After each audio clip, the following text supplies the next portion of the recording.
जब तुम किसी काम के नहीं हो तो भगवान की काम के हो जाओ। इतनी विकलता क्यों रहती है कि जो पुस्तक बंद करी और पुस्तक के बंद होते ही हलचल मच गई।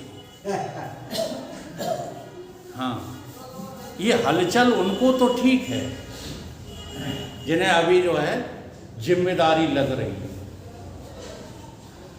जैसे राय सिंह जी ड्यूटी पे जाने की जिम्मेदारी, ठीक है। अब 60 लोग हमारा चेहरा मत देखो। 60 वर्ष के बाद या तुम दुकान भी कर रहे हो, नौकरी भी कर रहे हो, तो मेरी नज़र में बैल के अलावा, गधे के अलावा और कुछ नहीं।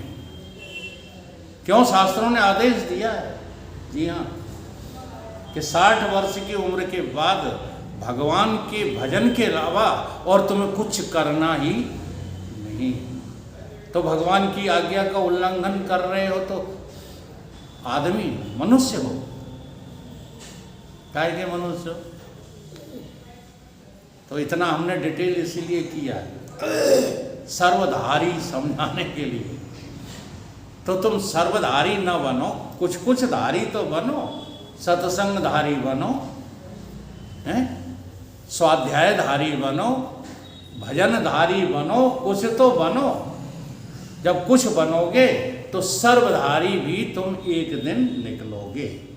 तुम ही हो सर्वधारी और कोई नहीं है। ये सारा जगत उत्पन्न, स्थित और नाश, ये तीनों की तीनों कार्रवाइयाँ तुम कर देते हो और कभी कुछ नहीं करते हो। इसका नाम है सर्वधारी। उसे सर्वधारी कहते हैं। ईश्वर ने आज तक जो संसार बनाया नहीं है, लेकिन सारी दुनिया चिल्लाती है कि नहीं, ईश्वर ने संसार बनाया। ईश्वर ने आज तक संसार पाला नहीं, फिर भी दुनिया कहती है ईश्वर ने संसार का पालन किया और ईश्वर ने आज तक किसी को मिटाया नहीं। और फिर भी दुनिया कहती है कि ईश्वर ने प्रलय कर दी। अभी जो घटना हुई ना कुंभ में, किसने की?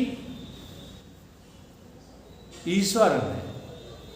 हाँ, बहुत ज़्यादा विवेकी आदमी कोई होगा तो यही कहेगा किसी की गलती नहीं, वो तो ईश्वर को ऐसा करना ही था। वो बोला जरी बड़ी जोर से था। जब ईश्वर बेचारे कह रहे हैं कि हम कभी कुछ करते ही नहीं, इसलिए वो सर्वधारी है। आगे बात सर्वधारी की समझ में है। धारण करने का मतलब होता है अपने से पृथक कुछ भी बना रहे, वो काल्पनिक है, वो केवल भ्रांति है और भ्रांति के अलावा कुछ भी नहीं है। अब दो शब्द रहे। स्वयं प्रकाश। आत्मा कैसी है? स्वयं प्रकाश है। न तद भास्यते सूर्यो न शशांको न पावका। ये जितने भी प्रकाश दिख रहे हैं ना, सूर्य चंद्रमा अग्नि के, ये स्वयं प्रकाश नहीं है। ये लट्टू जो प्रकाश दे रहा है, ये स्वयं प्रकाश नहीं है। स्वयं प्रकाश दे रहा है, किसी के बलबूते पर दे रहा है, स्वयं प्रकाश होता तो देह चली गई। हाँ, किसी के बल पर ये प्रकाशित हो रहा है। जिसके बल पर प्रकाशित हो रहा है वो स्वयं प्रकाश है। लेकिन चूंकि हम उसकी बात करेंगे बिजली की, तो बिजली भी स्वयं प्रकाश नहीं। जैसे सूर्य, चंद्रमा और अग्नि ये स्वयं प्रकाशित नहीं हैं। ये भी किसी का आश्रय लेते हैं, कहीं से ताकत लेते हैं, तब प्रकाशित होते हैं। वो जहाँ से ताकत लेते हैं, इतना अनुभव करना है, वो स्वयं प्रकाश आत्मा तुम ही हो। सूर्य तारों में चमकते तुम बिजलियां दमका रहे हो। आंख खोलो देख लो, कण कण शिवो हम गा रहे। तुम्हारे प्रकाश से सब प्रकाशित हो रहा है। अब चूंकि प्रकाशित होने का अर्थ केवल तुमने उजेला रखा है, उजिले का नाम प्रकाशित होना नहीं है, केवल ज्ञान का नाम प्रकाशित होना है, जानकारी का नाम प्रकाशित होना है। तुम सब कुछ जानते हो तब तुम स्वयं प्रकाश हो। अगर कुछ जानते हो कुछ नहीं जानते तो स्वयं प्रकाशित नहीं हो, फिर तो वो आपका जो प्रकाश है वो अधूरा है। जिधर जिधर जानते हो उधर उधर तो प्रकाशित हो रहे हो, और जिसको नहीं जानते उधर आप जो है प्रकाशित हो रहे हो, नहीं हो रहे हो।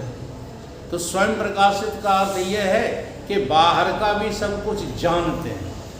अब ये जानना कहाँ से बनेगा? ये बनेगा गुरुदेव की कृपा से, क्योंकि हमारे सतगुरुदेव भगवान ही हैं जो कैसे हैं, सर्व प्रकाशक, स्वयं प्रकाशक भी हैं और सर्व प्रकाशक भी हैं। श्री सतगुरु द्वारे पे गजब हो गया। हाँ जी, कहीं क्या गजब हो गया? कहीं सर्व प्रकाशक जानकर जगत हो गए। जानता हूं मैं, सब कुछ जानता हूं। आपको लगता है कि आप सब कुछ जानते हैं? नहीं लगता। आपको ऐसा लगता है कि कुछ कुछ जानते हो, मुझे नहीं लगता। हाँ, बाकी नहीं जानते। केवल भिंड भिंड को तो जानते हो, पूरे मध्य प्रदेश को जानते हो? नहीं लगता। धरती धरती को तो जानते हो, आकाश और पाताल को जानते हो। तो ये जो जानना है वो स्वयं प्रकाशित होना नहीं है। स्वयं प्रकाशित का मतलब है कि जानता हूं सबको, जहां भी जो गया। ऐसी कोई बात नहीं, ऐसा कोई देश नहीं, काल नहीं, वस्तु नहीं। अच्छा, ऐसा जाना तो क्या जाना? ये जाना कि न देश है, न काल है, न वस्तु है, हम ही हैं। ये जानना ही क्या है? स्वयं प्रकाशित होकर के सबको प्रकाशित करना है। ये जितना भी जड़ जो है भाग है, ये मुझ चेतन से ही प्रकाशित हो रहा है। नहीं तो जड़ नाम की बहुत अच्छी अनुभूति है यदि करना चाहो। 1 घंटे चुपचाप बैठकर सोचा करो, आंख बंद करके देखा करो। हाँ, पहले छू के देख लिया, अपने देह को छू के देख लिया है ना? फिर साधना पे बैठो और खो जाओ अपने भीतर, फिर देखो जो अभी है लग रही थी क्या वो है?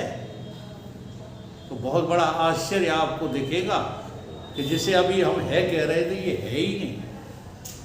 हाँ, जैसे सपने में ये तुम्हारा स्थूल देह है, ये वाला सपने में ये वाला स्थूल देह नहीं है, वहां तो कोई दूसरा बना लिया है तुमने। है पक्की बात कि नहीं? ये वाला है ही नहीं। तो जैसे सपने में नहीं है ये देह, और नींद में भी नहीं है। देखो कितनी मोटी बात है, और फिर भी वेदांती को हम लोग गाली देते रहते हैं, कहते बहुत कठिन, बहुत कठिन। अरे जो सपने में नहीं है, जो सुसुप्ति में नहीं है, वो जागृति में है। मोटा गणित है ये। जैसे विजयपाल यहाँ नहीं है, विजयपाल यहाँ है, बोलो नहीं है, यहाँ नहीं है। और घर पे स्वतंत्र नगर में नहीं है, वहाँ भी नहीं है। अच्छा, जो आदमी यहाँ भी नहीं है, वहाँ भी नहीं है, वो मेरी दृष्टि में कहीं नहीं है। वो तो तुम्हें पता है कि वो हम प्रयागराज में हैं। अगर पता नहीं हो तो नहीं है। तो ये सिद्धांत है एक, जो दो स्थानों पर हमने खोज लिया कि है नहीं, वो कहीं तीसरे चौथे पांचवें स्थान पर भी है। है नहीं। तो स्थूल देह को नाश करना कितना आसान है, काय से? ज्ञान से। एक लाइन एक भजन की है, हम्म, सुरत पे अजगर लाश धरी। आओ गड़बड़ ये है, सुरत पे अजगर लाश धरी। सही बात। बेमतलब हाँ, बेमतलब निराकार पे साकार चढ़ा बैठा है। तो तुम्हारा जो स्वरूप है वो कभी आकार आकृति वाला है ही नहीं, लेकिन जबरदस्ती सुरती पे अजगर चढ़ा बैठा है। इसी को दूसरी भाषा में यूँ कहते हैं कि ये ममता है ना, जो ममता ये अहिंसा पे चढ़ी बैठी है। इदम जितना भी है वो अहम पर चढ़ा है। चढ़ा बैठा है। अगर अहम को जान लो तो इदम नाम की कोई चीज है ही नहीं। तो वही बात जो है यहाँ पर कही जा रही है कि ये तुम्हारा आत्मा स्वयं प्रकाशित होकर के सबको प्रकाशित कर रहा है। ये बल्ब तो एक कमरे को प्रकाशित करता है, और सूर्य तो किसी जो है पर्टिकुलर किसी देश को प्रकाशित करता है, किसी काल में प्रकाशित करता है। चंद्रमा, अग्नि, ये देश काल वस्तु में बटे हुए हैं, लेकिन मेरा जो चेतन स्वरूप आत्मा है वो देश काल वस्तु से परिच्छेद के से रहित होकर के सर्वत्र स्वयं प्रकाशित है और सबका। बोलिए सतगुरुदेव भगवान।